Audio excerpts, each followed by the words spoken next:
नमस्कार दोस्तों, आप सभी का स्वागत है हमारे YouTube चैनल पर।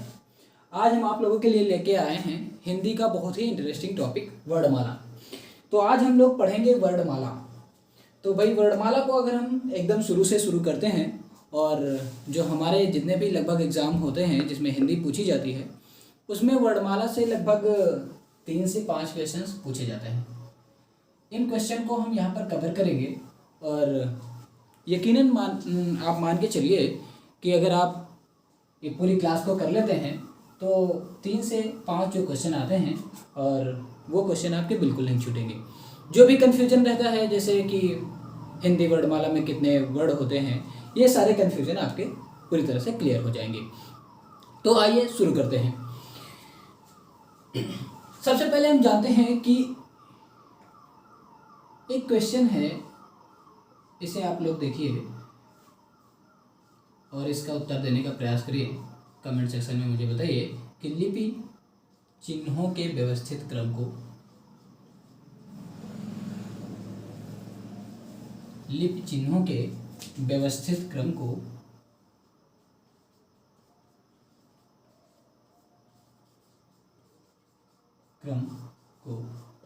क्या कहते हैं।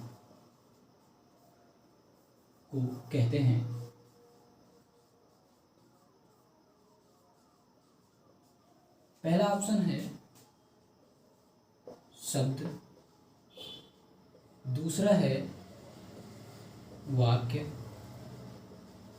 तीसरा है वर्णमाला, चौथा है वर्ड। तो बताइए भाई क्या कहते हैं। 2 सेकंड का टाइम है, आप सोचकर बताइए। चलो ठीक है, शुरू करते हैं हम। कुछ लोगों के उत्तर आ रहे हैं शब्द, किसी का वाक्य। तो हम प्रयास करते हैं कि भाई कैसे जान पाएंगे और कैसे समझ पाएंगे। तो इसका सही उत्तर है वर्णमाला। देखो कैसे। पहली बात तो लिपि चिन्ह किसे कहते हैं।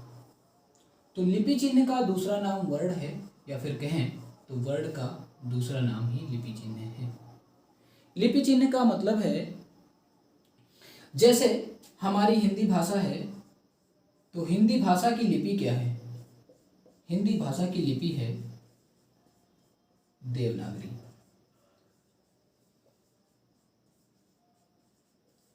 मतलब यह है कि अगर हमने क लिखा, जो ये चिन्ह बनाया है, ये क लिखा है, ये चिन्ह ही कहलाता है लिपि चिन्ह और इसे ही हम कहते हैं वर्ण।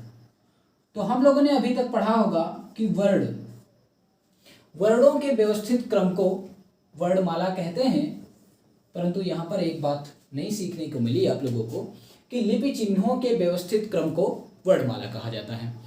तो आइए शुरू करते हैं। तो एक क्वेश्चन यहाँ से आता है कि हिंदी भाषा की लिपि क्या है। तो हिंदी भाषा की लिपि है देवनागरी। हिंदी भाषा की लिपि है देवनागरी। तो वर्णमाला को हम शुरू करने से पहले 2-3 बातें और समझते हैं। वो क्वेश्चन क्या है, जो कुछ क्वेश्चन है इंपॉर्टेंट क्वेश्चन जो पूछे जाते हैं, इनको आप नोट कर लीजिएगा। क्वेश्चन नंबर 1 है भाषा की सबसे छोटी इकाई। भाषा की सबसे छोटी इकाई।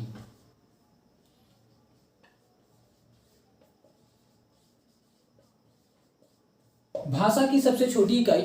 तो भाषा की सबसे छोटी का मतलब है जो भाषा की शुरुआत में बोली जाती है, मतलब कि भाषा को शुरू करने से पहले, भाषा को समझने से पहले, भाषा को जानने से पहले हम क्या कहते हैं, जो हम बोलते हैं। जैसे हमने बोला क, तो क क्या है, एक ध्वनि है, इसे हम कहेंगे भाषा की सबसे छोटी इकाई। पर ध्वनि के साथ साथ एक और बात, हमने क कहा, क मौखिक रूप में जब हमने बोला तो निकला क्या, ध्वनि। अब उस ध्वनि को हमने जब लिख दिया, हमने लिख दिया क, तो ये बन गया क्या, ये बन गया वर्ड। ये बन गया वर्ड।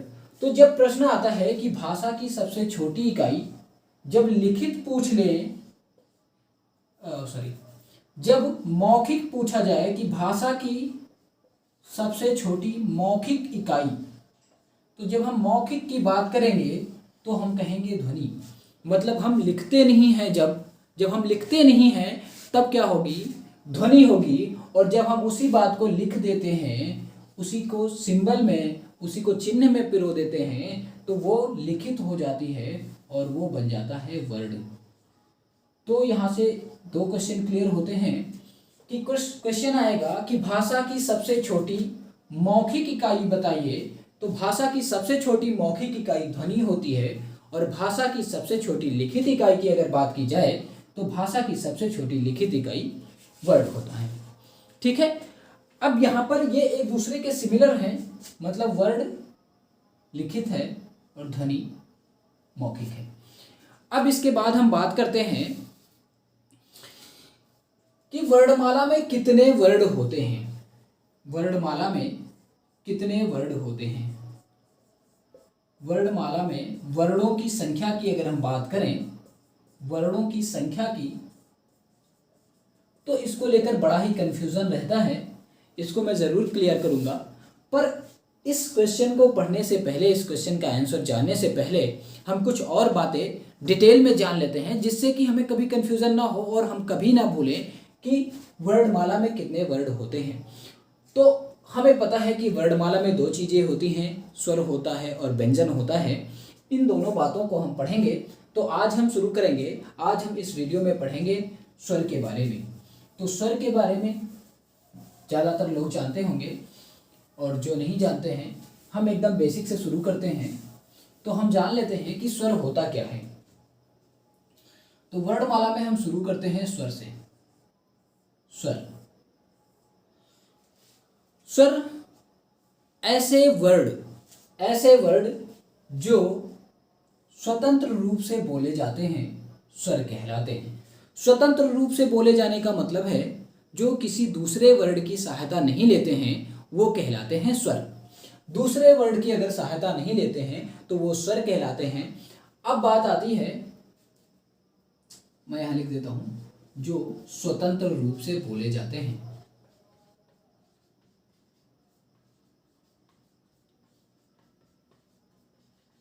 स्वतंत्र रूप से बोले जाते हैं वो कहलाते हैं स्वर। अब स्वर हमारे आते हैं अ, छोटा आ, बड़ा आ, छोटी ई, बड़ी ई, छोटा ऊ, बड़ा ऊ, री। उसके बाद ए, ऐ, ओ, औ, अन और आहा। तो यहाँ से एक प्रश्न बहुत ज़्यादा पूछा जाता है और उसमें बहुत ज़्यादा कन्फ्यूज़न भी रहता है। बहुत सारी बुक्स में कुछ दिया है, बहुत सारी बुक्स में कुछ दिया है, पर आज मैं एक आपको पूरी तरह से क्लियर करवा दूंगा।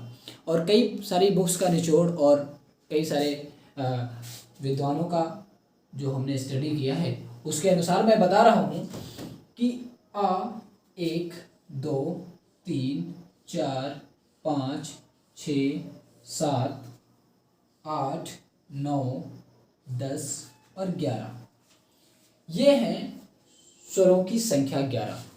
पर 13 भी मिलती है, तो उसको भी मैं बता देता हूँ। ये हैं हमारे मूल स्वर, जिन पर हमने लाइन खींची है, यहाँ से लेके यहाँ तक हमारे हैं मूल स्वर। तो अगर क्वेश्चन बनता है कि हिंदी भाषा में मूल स्वरों की संख्या, मूल स्वर, तो मूल स्वर कितने होते हैं? मूल स्वर होते हैं 11। और ये अन और आहा को कहा जाता है अयोगवाह। अब देखो, इनको दूसरी श्रेणी में रखा गया है अयोगवाह। अब हम पहले समझ लेते हैं अयोगवाह क्या है। अयोगवाह को अगर हम अलग अलग तोड़ें तो आता है अ योग वाह। मतलब है आ के योग से जो बना है आ के योग से जो बना है, देखो आ के योग से अन बना है, देखो यहाँ पे अन, ये अन आ की हेल्प से बनाया गया है, तो अन आ के योग से जो बना है, और वैसे ही आहा, ये जो बिंदी देख रहे हैं आप, ये भी आ के ही योग से बनी है। यहाँ पर आ के योग से जो बना है और वहन करता है, वाह मतलब वहन करता है अर्थ को किसके साथ, व्यंजन के साथ अर्थ को वहन करता है। जैसे मैंने का के ऊपर अन को जोड़ेंगे तो ये बिंदी ऐसे, तो अर्थ को वहन कर रहा है, यहाँ पर हो जाएगा कन, ठीक है। और यहाँ पर अगर मैंने आहा की मात्रा लगा दी तो ये बन जाता है कहा। तो ये वहन कर रहा है अर्थ को भी व्यंजन के साथ, इसीलिए ये व्यंजन और स्वर दोनों से अलग रखा गया है और इसे कहा गया है स्वर और व्यंजन के बीच की कड़ी। तो यहाँ से भी एक क्वेश्चन बनता है कि स्वर और व्यंजन के बीच की कड़ी किसे कहते हैं, तो अयोगवाह को स्वर और व्यंजन के बीच की कड़ी कहते हैं।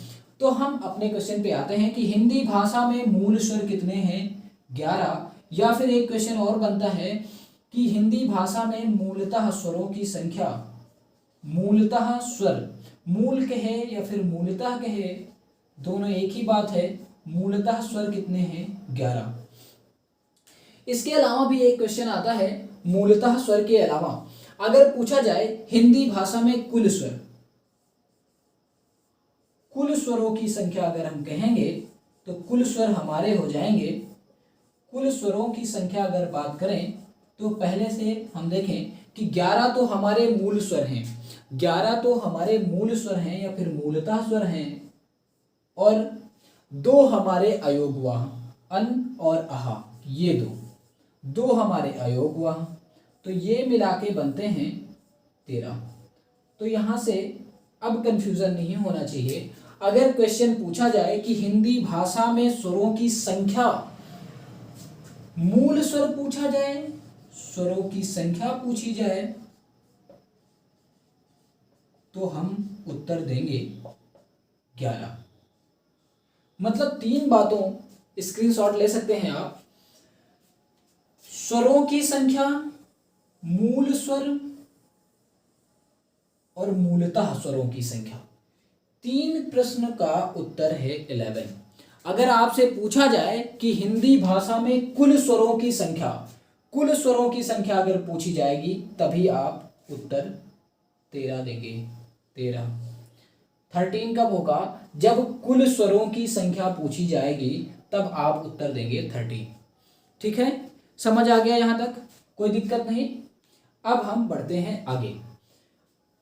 एक क्वेश्चन और है जो छूटा जा रहा है, वो क्वेश्चन है,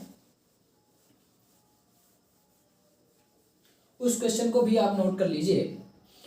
क्वेश्चन है, स्वर और व्यंजन के बीच की कड़ी, स्वर एवं व्यंजन के बीच की कड़ी,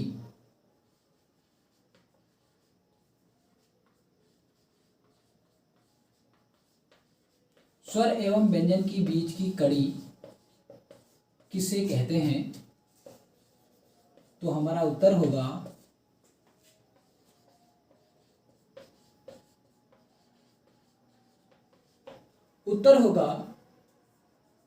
अयोगवाह।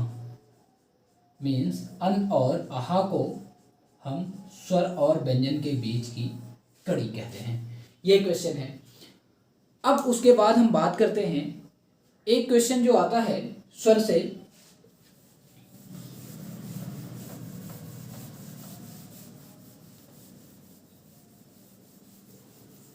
स्वर से एक जो क्वेश्चन आता है वो क्वेश्चन आता है कि मात्रा के आधार पर स्वरों की संख्या पूछी जाती है, और इस प्रश्न का उत्तर जो है,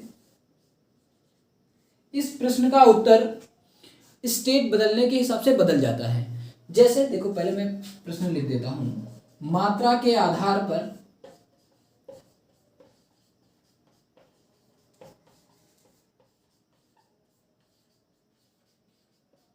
स्वरों की संख्या अगर पूछी जाए, मात्रा के आधार पर स्वरों की संख्या कितनी होती है, तो मात्रा के आधार पर पहले समझो, मात्रा के आधार पर कैसे।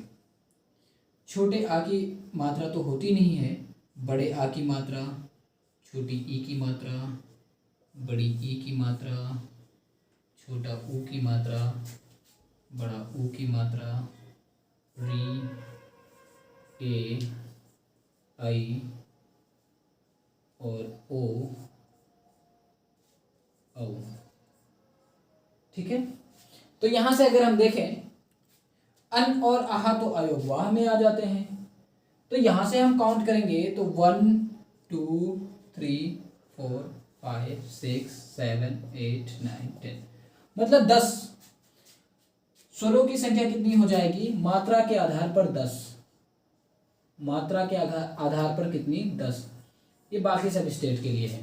पर अगर उत्तर प्रदेश में ये प्रश्न आता है, अगर आप यूपी से हैं और यूपी में ये क्वेश्चन आता है, तो आपको लिखना होगा मात्रा के आधार पर स्वरों की संख्या सिर्फ 2 होती है। कितनी होती है 2, और वो 2 कौन से हैं, वो 2 हैं, एक होता है लघु स्वर, लघु या ह्रस्व कहते हैं इसको, दूसरा कौन सा दीर्घ, दीर्घ या फिर गुरु। ठीक है, मात्रा के आधार पर स्वरों की संख्या लघु या ह्रस्व स्वर, दीर्घ या गुरु स्वर, ये होती हैं। अगर यूपी में आपसे क्वेश्चन पूछा जाएगा तो आप उत्तर देंगे 2, आप उत्तर देंगे 2। ठीक है, अब हम बात करते हैं, यहां तक क्लियर हो गया, मात्रा के आधार पर स्वरों की संख्या 10 मानी जाती है। पर अगर यूपी में क्वेश्चन आएगा तो यूपी वाले क्वेश्चन इस क्वेश्चन का आंसर देंगे 2, वो कौन सा लघु या ह्रस्व स्वर, दीर्घ या गुरु स्वर। अब हम बात करते हैं स्वरों की मात्रा। तो स्वरों की मात्रा को तो आप जानते ही हैं, जैसे मात्रा का के ऊपर लगा दी तो का पढ़ेंगे की पढ़ेंगे, इसमें ज़्यादा कुछ नहीं है।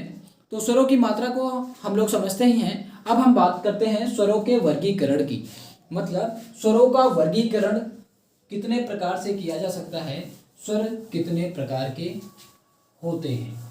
स्वरों के वर्गीकरण की अगर हम बात करेंगे तो स्वरों का वर्गीकरण हम 5 प्रकार से कर सकते हैं। ठीक है, तो स्वरों का वर्गीकरण हम करने जा रहे हैं। स्वरों का वर्गीकरण, स्वरों के प्रकार या स्वरों का वर्गीकरण जान लेते हैं। भाई स्वरों का वर्गीकरण किस तरह से किया जा सकता है। तो स्वरों का वर्गीकरण तो पहले तो है उत्पत्ति के आधार पर, पहला है उत्पत्ति के आधार पर हम कर सकते हैं।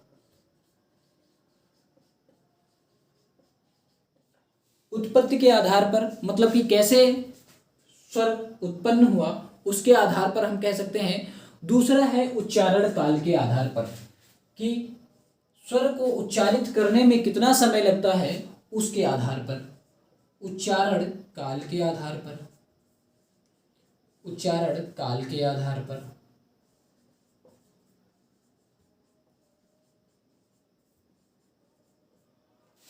उच्चारण काल के आधार पर हम कर सकते हैं, मतलब कि किसी भी स्वर को उच्चारित करने में समय कितना लगता है इसके आधार पर। तीसरा आता है जीभ के प्रयोग के आधार पर, हम जीभ का प्रयोग किस तरह से कर रहे हैं उसके आधार पर, जीभ के प्रयोग के आधार पर।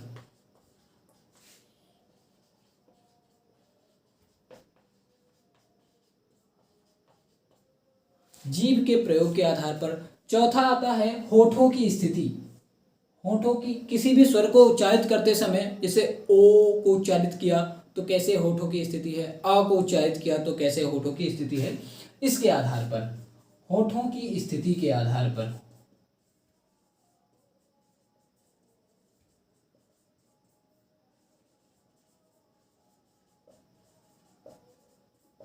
और अंतिम आता है मुख के खुलने के आधार पर, मुख के खुलने के आधार पर।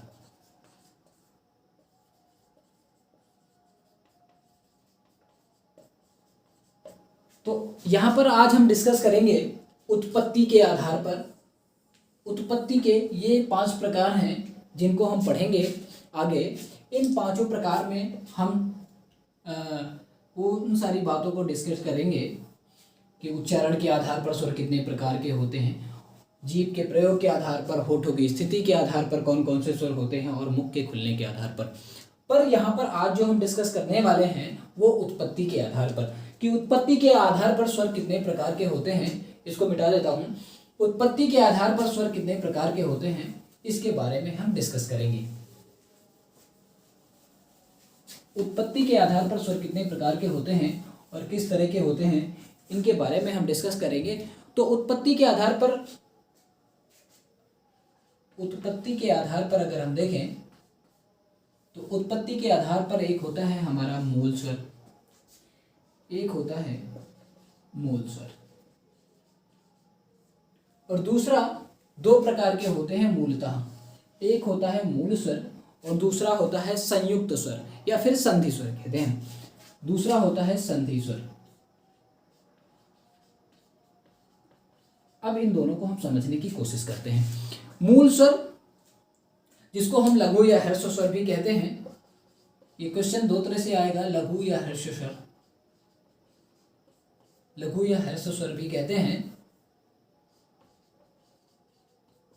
और संधि स्वर को हम दीर्घ या गुरु स्वर भी कहते हैं, दीर्घ या गुरु स्वर। अब यहां से हम समझते हैं मूल स्वर वे स्वर जो मूल रूप से, जैसे देखो छोटा आ, जिनसे मिलकर दूसरे स्वरों का हम निर्माण करते हैं, वही है मूल स्वर। मूल छोटा आ, छोटी ई, छोटा ऊ, छोटा आ, छोटी ई, छोटा ऊ और री। एक बड़ी री भी होती है पर वो संस्कृत में होती है इस तरह की, लेकिन वो मूल स्वर में नहीं आती है, वो आएगी तुम्हारी संधि स्वर में। तो हम यहाँ पर समझे कि छोटा आ, छोटी ई, छोटा ऊ और री, ये हमारे आते हैं मूल स्वर में, मूल स्वर में। अब दूसरा आता है संधि स्वर। तो इनके अलावा छोटा आ, छोटी ई, छोटा ऊ और री के अलावा जो भी बचा है वो आ जाता है हमारा संधि स्वर में। तो आ जाता है बड़ा आ। कैसे आएगा हम अभी समझाएंगे आपको। बड़ा आ, बड़ी ई, बड़ा ऊ, ए, ऐ, ओ और औ। अब देखो यहां पर अगर हम देखें तो आ 2 आ से मिलकर बन गया, मतलब छोटा आ और छोटा आ मिलके बड़ा आ बन गया। बड़ी ई, छोटी ई और छोटी ई मिलके बड़ी ई बन गया। छोटा ऊ और छोटा ऊ मिलके बड़ा ऊ बन गया। ए कैसे बना, ऐ कैसे बना, ओ कैसे बना और औ कैसे बना, इसके बारे में भी हम बात करेंगे। तो हम पहले बता दें कि संधि स्वर के भी भाग होते हैं। संधि स्वर को भी यहाँ पर हमने देखा कि यहाँ पर 2 तरह के पाए गए। एक तो भाई जो अपने खुद के मेल से बने हुए हैं और जो अपने खुद के मेल से नहीं बने हुए हैं, उन दोनों के आधार पर संधि स्वर को भी 2 भागों में बांट दिया गया है। एक होता है सजातीय और एक होता है विजातीय। एक होता है सजातीय स्वर। संधि स्वर के 2 भाग हो गए, एक सजातीय स्वर और दूसरे हो गए विजातीय स्वर। अब सजातीय और विजातीय का मतलब क्या है। सजातीय मतलब खुद की जाति से जो निर्मित हुए हों, मतलब जैसे क्या, छोटा आ और छोटा आ एक जैसे मिलकर, सजातीय मतलब एक जैसे वाले, छोटा आ और छोटा आ मिलकर बन गए बड़ा आ। छोटी ई और छोटी ई मिलकर बन गया बड़ी ई। वैसे ही छोटा ऊ, वैसे ही जगह नहीं है यहाँ पे, इसको मिटा देता हूं, फिर से देख लीजिए। हमने कहा सजातीय स्वर,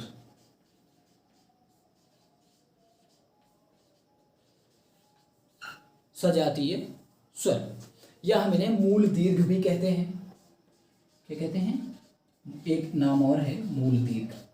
मूल दीर्घ कैसे भाई, ये मूल स्वर हैं, इन्हीं की वजह से ये दीर्घ हुए हैं, इसलिए मूल दीर्घ। तो देखो छोटा आ और छोटा आ मिलकर बन गए बड़ा आ। छोटी ई और छोटी ई मिलकर बन गए बड़ी ई, वैसे ही छोटा ऊ और छोटा ऊ मिलकर बन गया बड़ा ऊ। अब बात आती है विजातीय। विजातीय को हम संयुक्त भी कहते हैं, एक नाम और याद कर लीजिए, संयुक्त। अब विजातीय स्वर को हम समझने की कोशिश करेंगे। अब जान लेते हैं पहले विजातीय स्वर में आते कौन हैं, फिर उनको बनाया कैसे जाएगा उसको हम समझ लेंगे। विजातीय स्वर में आएंगे आपके ए, आई, ओ और औ। ये 4 स्वर आते हैं विजातीय स्वर में। मतलब संधि स्वर के भाग हमने किए। पहले देखो, उत्पत्ति के आधार पर अगर हमें स्वरों की संख्या पूछी जाएगी तो मूल स्वर, लघु स्वर या ह्रस्व स्वर, एक ही बात है, मूल स्वर, लघु स्वर, ह्रस्व स्वर। अब यहाँ पर आपको बात यह ध्यान देने वाली है कि इनके नाम जरूर याद रखिएगा। क्वेश्चन जो बनता है वो क्वेश्चन ऐसे बनता है, पूछ लिया जाएगा निम्न में से, इसमें से कुछ क्वेश्चन दे दिए गए, इसमें से जैसे पूछ लिया जाएगा आ दे दिया और उसके बाद दे दिया ए, फिर दे दिया बड़ा आ और फिर दे दिया बड़ी ई। पूछ लिया कि निम्न में से मूल स्वर कौन है। तो अब हम लोगों ने पढ़ा क्या है भाई, हम लोगों ने तो पढ़ा है कि ह्रस्व और दीर्घ पढ़ लिया है, ह्रस्व और दीर्घ। अब मूल स्वर की बात आ गई तो हम तो सोचेंगे ये भी हो सकता है, ये भी हो सकता है, तो कंफ्यूजन हो जाता है। तो इनके नाम याद रखना बहुत ही इंपॉर्टेंट है। मूल स्वर मतलब छोटा आ, छोटी ई, छोटा ऊ और री। तो ये हमारा ऑप्शन सही हो जाएगा। अब हम बात करने वाले थे मूल स्वर। संधि स्वर को दीर्घ स्वर या गुरु स्वर भी कहते हैं। संधि स्वर, संधि का मतलब है मेल से, जो दो स्वरों के मेल से बना हो, संधि से बना हो, वही है संधि स्वर। तो बड़ा आ, बड़ी ई, छोटा आ और छोटा आ के मेल से, छोटी ई और छोटी ई की मेल से, छोटा ऊ और छोटा ऊ के मेल से बना है बड़ा ऊ। अब हम बात कर लेते हैं विजातीय या संयुक्त स्वर की। स्क्रीनशॉट अगर आप लेना चाहें तो ले लीजिए। अब हम बात करते हैं,